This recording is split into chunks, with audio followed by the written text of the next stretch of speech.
عندما انتشر فيها هذا الفكر وأصبح كل شيء بدعة، الصلاة على النبي بدعة، الموالد بدعة، مجالس الذكر بدعة، تحولت البلاد من خضرة إلى قحط، إلى يبس، أصبحت يابسة قاحلة.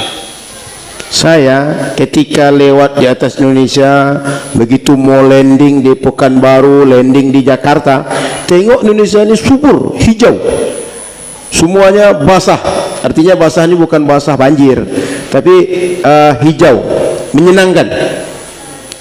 Ini kalau seandainya dibiarkan Wahabi berkembang, nanti yang hijau, yang basah ini, yang subur ini, siap-siap saja akan menjadi padang yang tandus, akan menjadi negeri yang kering. Yang tadi subur akan menjadi negeri yang tidak lagi kering, tidak lagi subur seperti sekarang. Kami, negeri kami dulu sama kayak Indonesia, hijau, subur. Tapi begitu kami mengatakan bahawa salawat itu adalah bid'ah, majlis zikir bid'ah, berbagai amaliyah menghidupkan sunnah itu kami anggap bid'ah, Wahabi menyebar di tempat kami, mereka menguasai, sehingga segala amaliyah itu dituduh bid'ah, ditinggalkan masyarakat. Negeri kami berubah menjadi negeri yang tak lagi subur, hujan jarang turun, tidak lagi hijau. Jadi ini pengalaman, keberkahan diambil oleh Allah. Beliau bicara ini bukan karena fanatis kata beliau, tapi insaf, dengan penuh kesadaran dari pengalaman yang sudah dirasakan dan perasaan psikologis yang beliau rasakan sendiri. Orang yang lama berkecimpung di Wahabi lalu tersadar dari Wahabi itu. نحن مهما اختلفنا في هذا المجلس قد نختلف في هذا الكلام الذي قلته، الناس بطبيعتهم يختلفون، لكننا لن نختلف في أهمية ووجوب وضرورة المحافظة على هذا البلد، على أمنه، على استقراره، على اقتصاده، على مائه، على خضرته. والله يا جماعة أنا لا أحاضر، أنا هنا أنصح، أنا هنا نذير لكم. أنا بدأت كلمتي بقول الله تعالى: والعصر إن الإنسان لفي خسر إلا الذين آمنوا وعملوا الصالحات وتواصوا بالحق وتواصوا بالصبر. أنا نذير لكم. إذا تم غض الطرف عن هؤلاء سيتحول حال البلاد، سيتحول حال أندونيسيا، وسوف تبكون على هذه الأيام وتبكون على ما أنتم عليه من النعيم كما أصبحنا نحن اليوم نبكي عندما ظهرت الوهابية في بلادنا.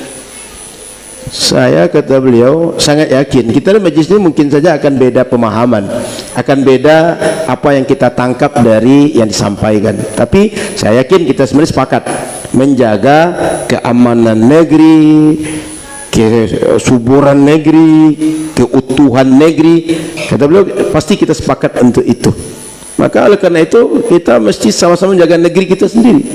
Sehingga kalau kita ini pengen negeri kita tetap subur, airnya tetap mengalir, tetap turun hujan, cukup, dan kita semuanya dalam keadaan cukup dengan karunia Allah.